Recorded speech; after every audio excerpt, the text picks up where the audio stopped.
اس کے بعد مولوی محمد جنید صاحب سے میں درخواست گزار ہوں کہ آپ آئیں اور اپنے نصیحانہ کلمات سے نوازیں. ماشاءاللہ. الحمدللہ نحمده ونستعینه ونستغفره ونؤمن به ونتوکل علیہ ونعوذ باللہ من شرور انفسنا ومن سیئات اعمالنا من یهده اللہ فلا مضل له ومن یضلل فلا ہادی له ونشهد أن لا إله إلا الله وحده لا شريك له ونشهد أن سيدنا ومولانا محمدا عبده ورسوله. وقال النبي صلى الله عليه وسلم لا يقود قوم يذكرون الله إلا خفتهم الملائكة وغشيتهم الرحمة ونزلت عليهم السكينة وذكرهم الله في من عند رواه مسلم وما أرسلناك إلا رحمة للعالمين أو كما قال عليه الصلاة والسلام. رنگ نشاط بزم دو عالم پہ چھا گئے، جس دن کا انتظار تھا وہ دن بھی آ گیا کہ آئینہ عشق کا پہلا زینہ بنا، آئینہ عشق کا پہلا زینہ بنا، مشک عنبر نبی کا پسینہ بنا، آئینہ ٹوٹ کے جب گرا فرش پر تو ایک مکہ بنا ایک مدینہ بنا. اسٹیج پر بیٹھے ہوئے حضرات علماء اکرام اور مشائخ اعظام کا ہم تہہ دل سے شکریہ ادا کرنا چاہتے ہیں کہ انہوں نے اپنی تمام مصروفیات کے باوجود ہمیں وقت دے کر کے اس جلسے میں تشریف لائے. میرے محترم بزرگوں اور دوستوں، آج جس موضوع کو ہم لوگوں کی کشائی بنا کر کے لائے ہیں وہ شمائل نبوی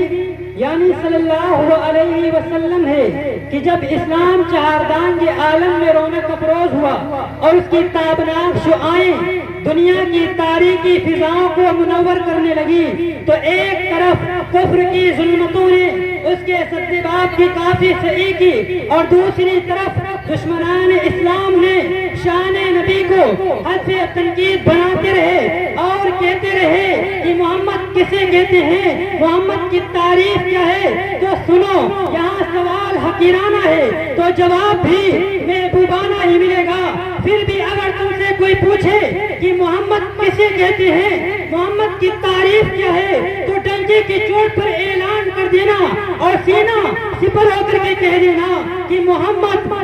اس ذات کو کہتے ہیں کہ جس کے ایک ایک کلمے سے پھول جھڑتا ہو، جن کا دل و دماغ بچپن ہی سے عدل و انصاف کے سرچشم سے مزین ہو، جن کی زبان ہمیشہ خدا کی حمد سے آراستہ ہو، وہ حبیب خدا آروں سے جدا فخری رسول سید کل حابی سبل لالا بکل نرگس و سبل آفتاب میتاب ساقی کوثر شافی محشر انبیاء کا امام وائی النظام لالی شمن در آدم مشک حتم یاسمین مشترن. جو اٹھے تو آسمان کو بلندی مل جائے،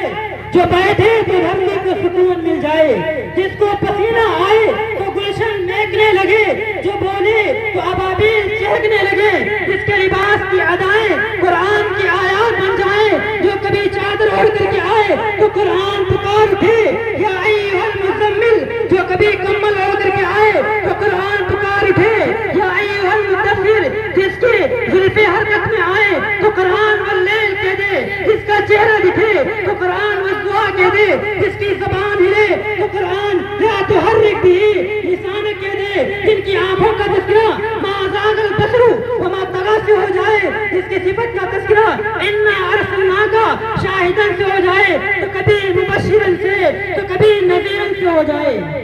یہ میرے نبی کی شان. تو تم ان معترضین اسلام سے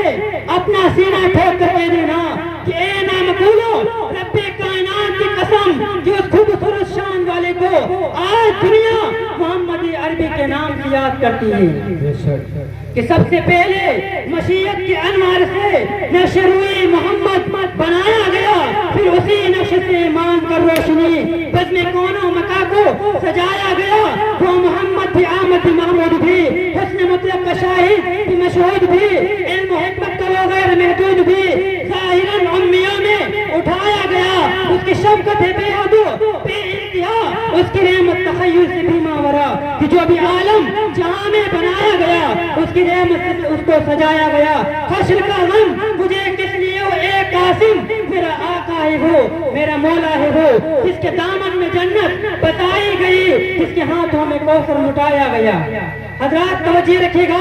شان نبی کی ایک جھلک دکھلانے جا رہا ہوں کہ آج ہمارا اور آپ کا یہ حال ہے کہ اگر ہم کسی کی طرف متوجہ ہوتے ہوئے دیکھ لیں تو سامنے سے یا تھوک دیں تو سامنے سے گالیوں کی بوچھار آ جائے، اور اگر ہم کسی کے اعضاء پر گر جائیں تو سامنے سے پتھروں کی بوچھار آ جائے۔ یہ ہے ہمارا لعاب کا حال، لیکن قربان جائے اس نبی کے لعاب مبارک پر کہ ان کے صحابہ زمین پر گرنے نہ دیں، بلکہ کبھی اپنے اعضاء پر مل لیں، کبھی اپنے پیر پر مل لیں، کبھی اپنے ہاتھ پر مل لیں، کبھی اپنے رخسار پر مل لیں۔ یہ ہے ان کے لعاب کا مبارک کا حال۔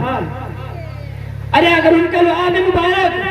کھارے پانی کے کنویں میں ڈال دیا جائے تو کھارے پانی کا کنواں میٹھے پانی میں مبدل ہو جائے اور صحابہ اکرام سیراب ہو کر کے پینے لگے۔ اور یہی نہیں بلکہ اگر ان کا لعاب مبارک کم مقدار والے آٹے میں ڈال دیا جائے تو کم مقدار والا آٹا کثیر مقدار میں ہو جائے اور کم و بیش 4000 صحابہ اکرام کے لیے کافی ہو جائے۔ یہ ان کے لعاب مبارک کا حال۔ آئیے آپ کو ہم شان نبی کے دست مبارک کی جھلک دکھاتے ہیں۔ وہ یہ ہے جن کا اگر چاند کی طرف اشارہ کر دیں تو چاند تو ٹکڑے میں ہوتا ہوا نظر آئے، اور اگر درخت کی طرف اشارہ کر دیں تو درخت زمین کو چیرتا اور پھاڑتا ہوا میرے آقا، میرے مولا، کل جہان کے آقا، کل جہان کے مولا، کالی کملی والے، جگر بوسی آمنہ، یتیم عبداللہ، سید المرسلین، سید الراکعین، شہنشاہ بقا، تاجدار مدینہ، رحمت عالمیہ، سکوت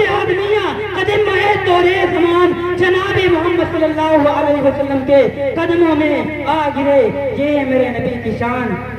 اب میں آپ وقت کے مد نظر رکھتے ہوئے اپنے تقریر کو ہم ختم کر رہے ہیں، اس لیے میرا کہنا بڑی ہی بے ادبی تھی،